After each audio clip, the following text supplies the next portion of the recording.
It's more to where there's none, give them some, and where there was an extreme, it comes off of that one. I actually love what I do, and I keep working and working and working, and I look at the clock and I go, oh, it's 1 o'clock in the morning. And that's the journey of transformation and growth, is to arrive at this new balance.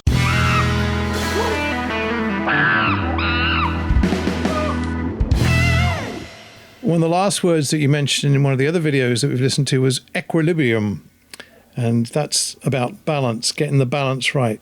And I know in previous conversations that we've had, it's trying to work out whether you've got the work-life balance corrected and how to equalize all the different aspects of your life so that your life has a bit more meaning than maybe what it has before.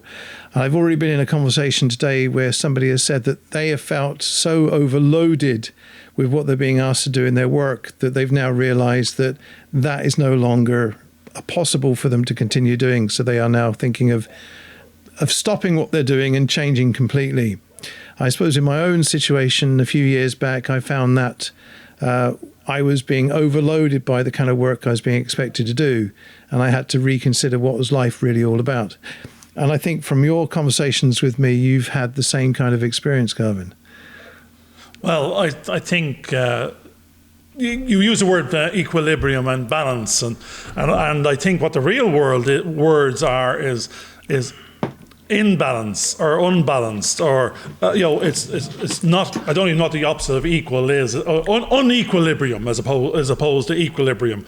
We seek equilibrium. We seek balance, or it doesn't have to be equal. It has to be a certain balance of different parts of our life, but sometimes it has to be an 80-20 in a sense of you're going to spend 1/3 of it sleeping. I heard some statistic on I just like for beds for sale, and it said you're going to spend 26 years of your life in this. Well, they hope to God not in the one bed, but in a bed or sleeping. And going, well, that's 1/3 of it gone already. I was sort of counting on that in the future, but I'm going to be asleep for a good chunk of it, or 1/3 of that based on where we are. So there's a balance of sleep, so we're left with 2/3 of the day. There's 16 hours left, and in that 16 hours, there's another half of that.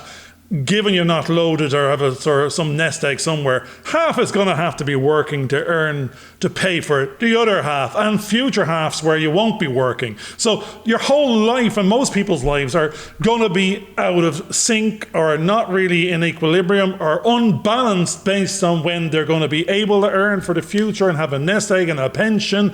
And when they're in school, they can't be earning. So it's all in the middle. And if that middle is half gone, they've got to catch up with themselves. And if their pension's hammered by the various tech busts and booms and the COVID-19, now you're going, they were in balance 5 minutes ago and they're back out of balance again, in the sense of they feel an extra pressure these days because they're unsure of the future. So we're trying to, I'm just trying to balance today. I'm trying to balance my checkbook just to go to the shop. I'm actually trying to balance on a weighing scale that I'm not overweight. And to balance life and moving balls up in the air is a crazy set of thoughts. But to come back to what you said, that person earlier on today has found themselves or is now aware that they're out of balance, and they don't know. Now they have to get those weights right to put themselves into some new state of equilibrium so they feel comfortable. And what that looks like,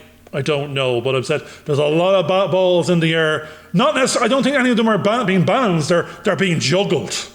Well, one of the other things is that, we're talking about it as though the imbalance is something that the pressure that's put on us is sometimes seen to be very bad because we can't cope with it. We're struggling with it. But I know myself that I actually love what I do, and I keep working and working and working, and I look at the clock and I go, oh, it's 1 o'clock in the morning.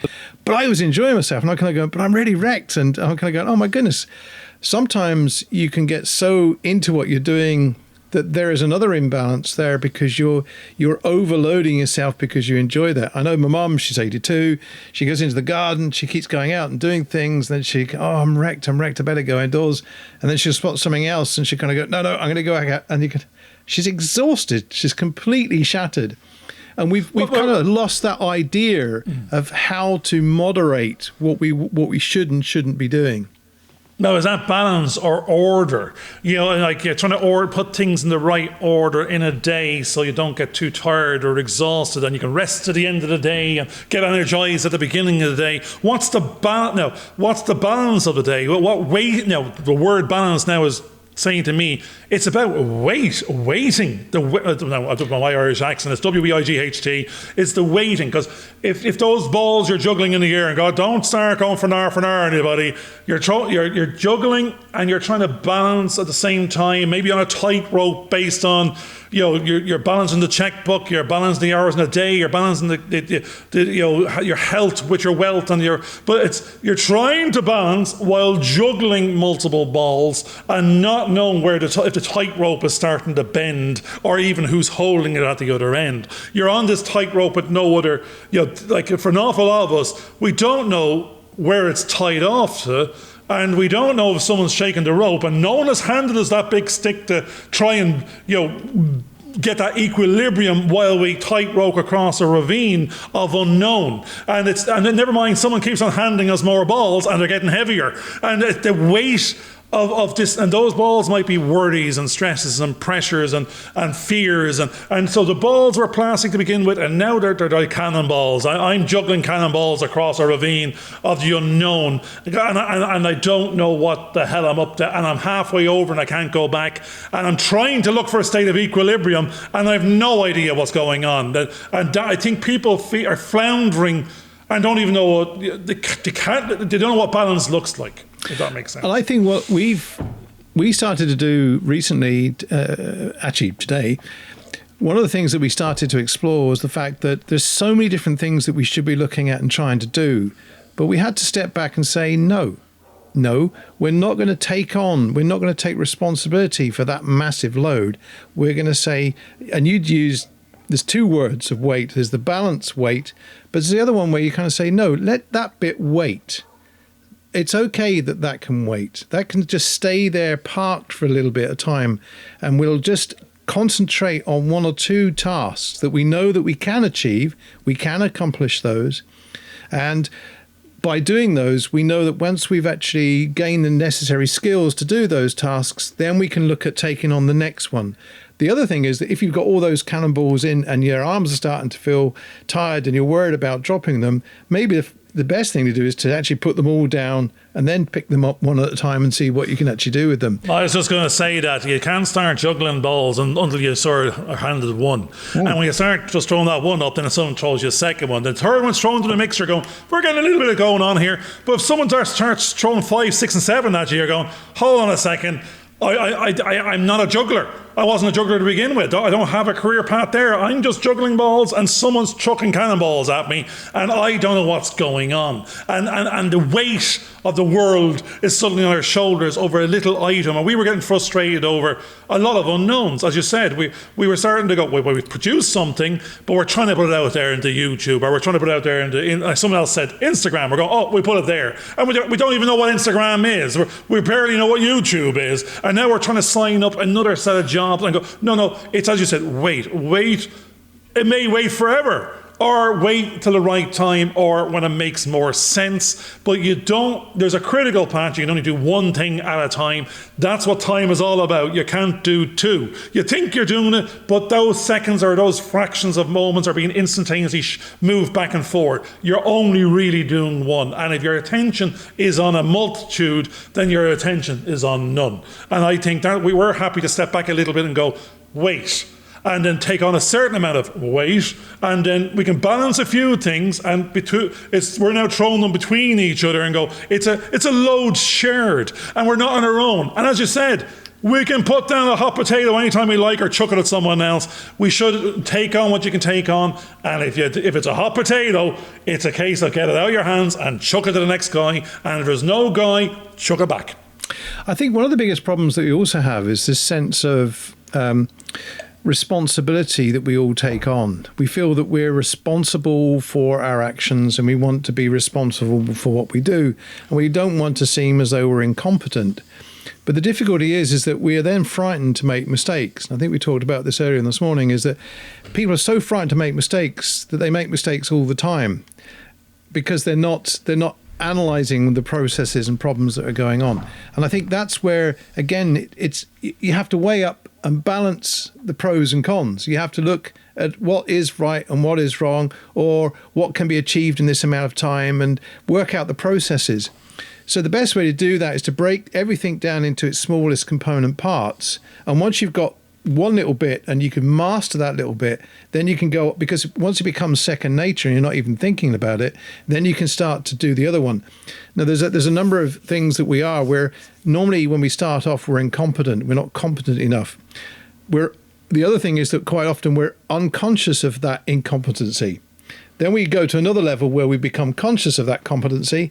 Then we become unconscious because we've become competent. George, all I'm hearing is, yeah. No, I don't know. It's just me. I mean, as I said, remember my negative personality. Actually, I'm an unconscious, incompetent, out of balance and unequal and unequalized. I'm going. So I know all these words sound great. I know you say crawl before you walk, and we have to break into little pieces. But sometimes we just like to run in, and we're not babies, but we are. We're dumb and dumber. We mentioned that before. But at the same time, we're going. We can't be. I can't afford to be, because we've only got this moment in time, and we can't be done. We got to just do, and we're running in, and we're out of balance, and we're, as you said, we're now not subconsciously incompetent, we're consciously incompetent because we haven't become competent enough, because we're skipping those steps, and we're sort of aware of that now with 10 subscribers on YouTube. And I was looking at my nephew there with 8,000. I'm going, Mother of God. I've got 10. I was saying to you earlier on, I think I'm 3 of them. We start getting worried about it. Go, no, stop. That's it. Step back. Get back into balance. Get the chakras aligned, and go. Plenty of time for that now. Just what is it you're trying to do? In what order? That's it. Get back into balance. That's the biggest problem, is that most of the time we think that we haven't got time to do things. We keep thinking that it's a race and we need to get to the end, and we're kind of going, well, who's racing against us? And at this point, the human race is racing against us in the rat race. Yes, and that's the point. There is a race. Yeah. but we're humans. The rats can carry on in the rat race. We can stop and think a little bit more not about if we fricassee and fry them now. They're looking mighty meaty these days with the amount of chicken I'm getting in my diet. So there is actually, I think there's now a race to stand still. There's a race to stop. There's a race to re-equalise. And now, because everybody, it's enforced out there based on what happened lately. We all know about that. We're not going to mention it. But it suddenly woke up an awful lot of people to, like this person you were mentioning this morning, that says, I stopped, and now I'm going, do I actually have to restart? God, I don't want to. I don't want to go back into that. I was in it. I was stuck in it. I was in that little not turntable, but the mouse and the wheel, whatever you want to call it, and they woke treadmill, and they just woke up because they had a chance to stop. Now they're making a choice to, I don't want to go back in. Now, can I step in a little? Now, some people can afford to, other people cannot afford to. And that's where there's an imbalance between the haves and the have-nots. You have a choice, don't you? But we have to maybe develop options and develop choices. It's not that you have no choice. It just might be you can't just stop. You've got to ease yourself out a bit, but the choice is made to change. At least that choice can be made. Quite often, it's the giving ourselves permission to actually say no and to stop is the key. We do think that we're trying to race, but one of the things that you have to remember is that if you remember the race between the hare and the tortoise. No hair, George, none. No hair. And I mean, I don't know about the tortoise now. I got 2 tortoises on either ear, but absolutely. It looks at it. But the hare thought that because he could speedily run ahead, he could stop and race and rest, where the tortoise just kept plodding along at a good speed. And before they knew it, because the hare thought it had all the time in the world, the actual tortoise had overtaken him. So sometimes being I'm going to stop you. Can actually be a good thing. I was reading the book on quantum theory not too long ago, and one of the theories in there at the very, very beginning was the hare could never catch up with the tortoise, because as long as the tortoise was given the head start, every increment was by the time you got where the hair got to where the tortoise was, the tortoise would have already have moved on. And there was, I don't know, I can't go into the details of the theory, but this thing was accepted in physics across the planet as being one of those hypotheses that, even though we know the real world doesn't work that way, it could not be disproven in maths on the basis of that's for every little bit each moved, the other would always be moving further away, and you could never catch up based on the incremental difference. Now, that's taken on board the idea that the actual hare stayed and had the rest first while the tortoise went on. But in the original story, the hare raced off and thought he was so distant away he had time to sit and rest. And I keep on having pictures of a wig just running off. I know you're saying hair, but I'm just thinking of my hair and where did it go? It ran off in my life. I sort of saw it last when I was about 25, and it started, I had a few comb overs for a while, but I had to give in over time. But the journey to hair. I am on a journey back to hair. I think half the Follicky Charns men on the planet will be going, when you get that little, rub it on, slap it on, and it grows, it'll be queuing up for miles. We'll all be back out there looking like, something out of the 70s. Well, the theory I look forward to that. The theory is that maybe what the problem is, the reason why you haven't got any hair is because you're out of balance. Now, talking about balance... Well, think about the other thing. You're pulling your hair out because you're out of balance. Well, I'm pulling my eyebrows out. The balancing was interesting because this morning I was out of balance when I was doing a little bit of running with my daughter, and I think I pulled a muscle I didn't even know I had. Something to do with my Achilles heel. And anyway, I was overexerting myself trying to beat my own time 3 days in. But that all of a sudden I'm limping around the garden like an old man looking for a Zimmer frame. And now I don't want to give up the exercise, so she has me doing dancing on the Wii. Now, she's pulled a Wii out of 10 years or 15 years ago, and the only thing on it is this dance game, but I can't balance. I can wave my arms around. I'm actually getting some good scores, but when she's not looking, I'm just waving the hand. She's doing all the moves, and I'm looking at myself going, I can't put my leg in that position. I can't. I'm thinking how to dance and how to move. I'm out of balance. My top half looks good. My bottom half is doing something else by itself. So it's. My lifestyle is out of balance. My health is out of balance. But balance with what I don't know. It's each person's balance is different. Now, I'm thinking balance and weight. I'm thinking my weight is I'm too heavy, so I need to lose a couple of stone, and I want to look and balance back on the weighing scales in a couple of months' time and make a difference. So these are my little plans of getting into rebalance by reweighting my day to get a little bit of exercise and a little bit of and then work, of course. But one thing out of balance will affect others. I think it's this knock-on effect. So there is a knock-on effect for everybody. And it is again back to this idea of how to schedule your time so that you've got that opportunity to do the exercise, to do the family stuff, to do the work stuff, to do the enjoyment stuff, which whatever that may be. Straight back to Tony Robbins' Awaken the Giant Within and all the books we were talking about, going, it's the health, the wealth, the family, the mind, it's the diet. You can't not do one. No, it's to the extreme. They don't need to be equal because it just won't. You don't need to spend half your time doing running. It just, unless you're an athlete. You're going. So there's some sort of balance, but it could be 70, 30, 50. You have to all add up to 100, of course.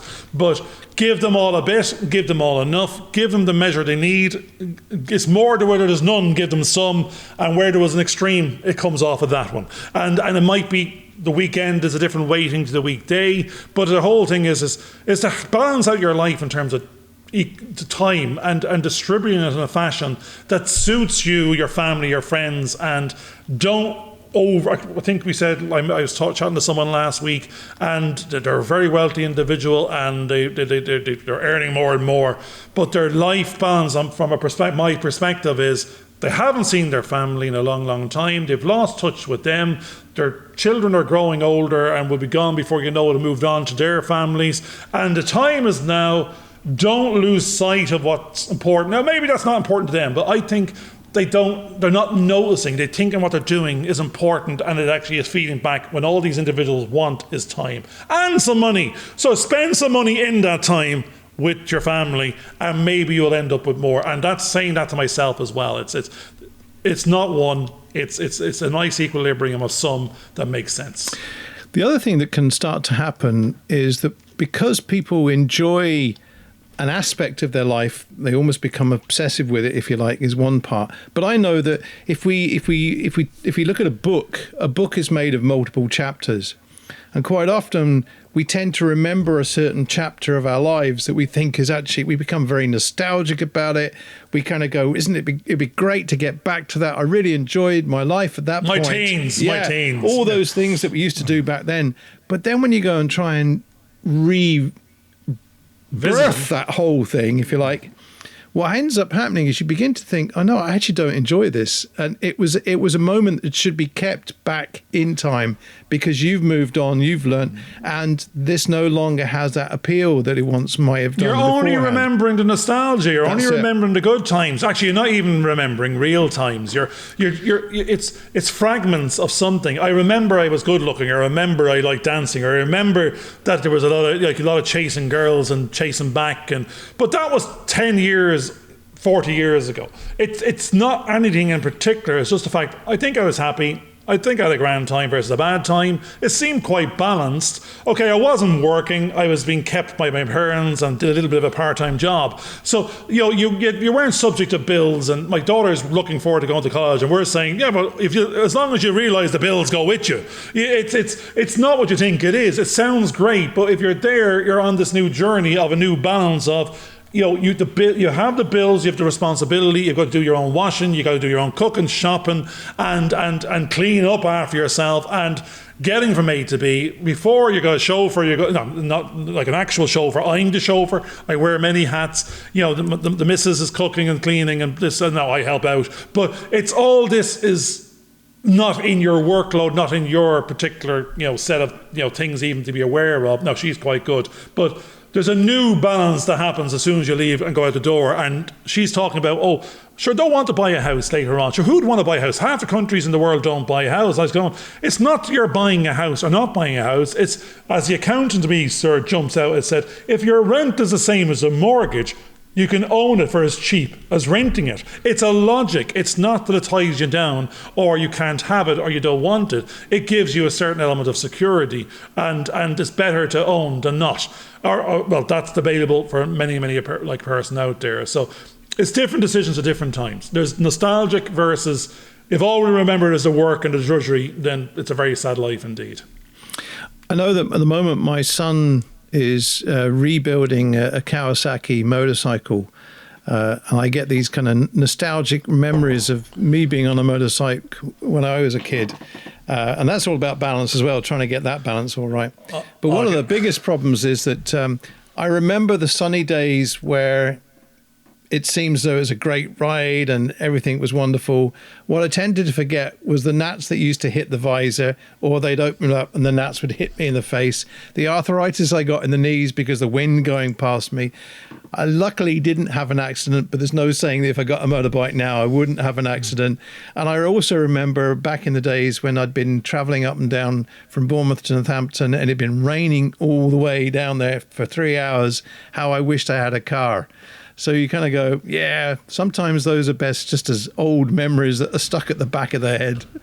I heard the word balance again, and I just heard a clap of thunder outside, and it's nice weather, but there was thunder yesterday and lightning. I think it was the day before. It was either yesterday or the day before, and my wife just mentioned to me that she heard on the news that quite local to where we are, 9 cows were no longer balancing standing up. They had their legs up in the air, lying on their backs, struck by lightning. 9 cows killed down the road by a flash of lightning. So their lives are, 1 minute you're looking at them and they're eating grass, next minute you look, there's 4 legs in the air, and you're going, that's weird, that is strange, it's lovely weather, clash of lightning, thunder out of nowhere, and out of balance. That farmer's life is out of balance. The cow quota or the milk quota for the day is out of balance. No, actually, the reason I'm saying I was reminded of the words cows was Kawasaki or cow. I know I'm not saying it right, but when you were saying balancing cow, all I could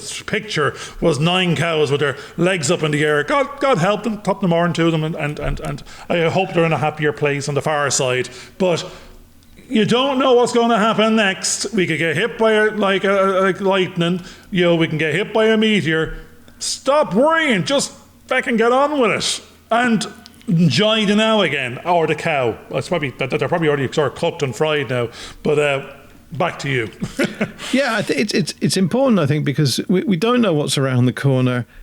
We can have all these amazing plans of what we think we want to do, and in an instant, everything can be unraveled. So the key thing is to be more attentive to what's happening in the now, what's happening in the present. And what's happening in the cow. What's happening in the cow, yeah. Is it a nice steak or not a steak? And I think also just whatever the situation presents itself, weigh it up. And find out how to what balance does it balance? Is it going to help balance you? Can you juggle that extra ball? Is it a cannonball or is it a plastic ball? Is there the weird thing is again, there's a funeral going on today, and one person's life is they're burying their child, and that's today, but yesterday was my daughter's birthday. So one is a birth date, one is a death date for all intents and purposes, and one is celebrating and the other is commiserating, and that's all within a few miles away in different families, and even Lorraine was saying, this is my other half, going our gardener friend is out the back, turning the potatoes, and she was suggesting we play a game of badminton in the front and go, because there's a net outside that one of the kids has, and we're going, what the hell, what's going on here? No, this is nutty stuff. And then we say, no, my chakras are aligned. I'm in balance with nature. I have 10 minutes before I got to go back to George. I can play 10 minutes of badminton instead of turning to potatoes. And then I can get back to the real world, and my chakras will be more aligned. I think I'm more in balance than I have ever been, even though I don't believe in half of it. And I look, we have 2 new kittens, and they were playing away with a bit of dust and a dandelion, and we're going, you look there and you concentrate there and you go, life is great. But you can look up and you can look at the sky and there's thunder and lightning and you think of dead cows. Or you think, so it's just, everything is just a matter of perspective, what you're looking at, what you let in, and what you keep out. And I think we were talking about the balance within our mind of our chatterbox and the negative core beliefs. Try and swap the negative for the positive. If something starts seeping in there and you start becoming aware of it, look at a couple of kittens playing or think of them, just nearly distract yourself and realign your chakras. Get back into balance. That reminds me of one of the conversations of this morning that I had with one of the business networks. You're talking to people about chakras this morning. No, actually. This I have to hear. Hang on a second. It wasn't about chakras. No, it was about something else. It was about the fact that one of my colleagues has been talking about the fact that as a youngster, they'd become fascinated with birds in the garden. So they started putting together a business to do with seeds. And they're finding that because everybody is stuck at home these days, they are spending more time in the garden, and they're realizing the little feathery creatures that come into their gardens, and they're going out and buying more seeds so they could feed them to attract them to come in.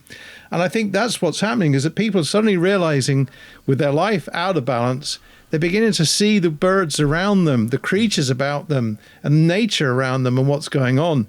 Getting pest control in, isn't it? Pest control, which is obviously why the thunder came along and hit those 2 cows. I was thinking about triggers because of what you'd actually said. When we first moved down to where we currently live, there'd been some cows found, and they thought that UFOs had come along and actually shot them. It may have been those thunderclaps that you from your neck of the woods that actually did them in. Now we're talking about seeds there again, and it's planting seeds. I know obviously these are bird seeds and they're eating them, but it's just the word seed, and we're planting seeds for the future. we're putting these little things out there, and we're hoping they grow. I mean, most of them are going to be duds.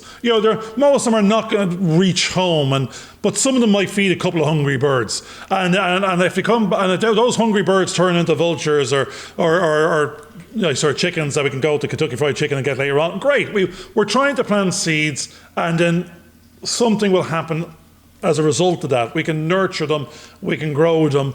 Now, those seeds are us. It's us two old codgers. And what we're trying to do is nurture ourselves into a new state of not inebriation, but more conscious. You're saying come from being unconscious in the world of what's around us to a conscious awareness of the fact that we're enjoying this as opposed to not liking it anymore. We're rebalancing our business chakras and our life chakras to go, this is what's more important now, but we know bills have to be paid. We're not under any disillusionment, and other people have problems like that, so we can't be saying just quit that and do the other. There's an element of what works for you. It's just change. We're trying to get ourselves out of a set of balance we had before, being we want to grow. So we're going to find a new state of balance later on when we're actually happy in this new something, and that's the journey of transformation and growth, is to arrive at this new balance where we have a new state of equilibrium. The weight is all different. Maybe the work-life balance looks a little bit different, but we're happier. We can afford the time with more people, family and friends and business last. It's a reordering, and that's what I think I'm looking to do, and give an awful lot more of that time to ourselves, because we're the most important people in that whole equation, because everyone else is figments of our imagination. That's what we were discussing earlier on. And I think the key thing is that if you get that balance right, you stop worrying about the future and about whether or not you're going to be around for a long time. You start to enjoy the now. And more often than not, because you're no longer thinking about it, you'll actually be here in the future for a lot longer than you anticipated, just because you have that balance. But the weird thing about balance is if you start to get more, like your chakras are aligned, you're more in balance, you have the ripple effect around you. People around you start actually realigning into similar positions. And that's what I'm finding, is the wife is more balanced in her manners, so the kids. We're all rippling and affecting ourselves, and people think we're happier, we're up to something else, and you look great, and you're losing weight, and I'm going, I can't afford the cornflakes and little anymore, I'm just not eating. But I mean, whatever it is, it's working, they're saying. And I said, that's it. If all it's doing is working for the customer of one, yourself, you'll be happier, and you will then have a ripple effect to others around you. And that's what we're looking forward to doing, is helping others realize anybody can do it if this pair can. So again, thanks for listening and watching. We hope you'll enjoy this program as much as we've enjoyed talking about it. And we look forward to seeing you on the next episode, whenever that will be, Tuesdays and Fridays from here on in. And please subscribe and like and all the other bits and pieces. And we'll look forward to hearing from you or seeing you then. I'm off to get unconscious again. See you soon. Bye for now. Take care. Hope you enjoyed this video. Please subscribe and click on the bell for notifications.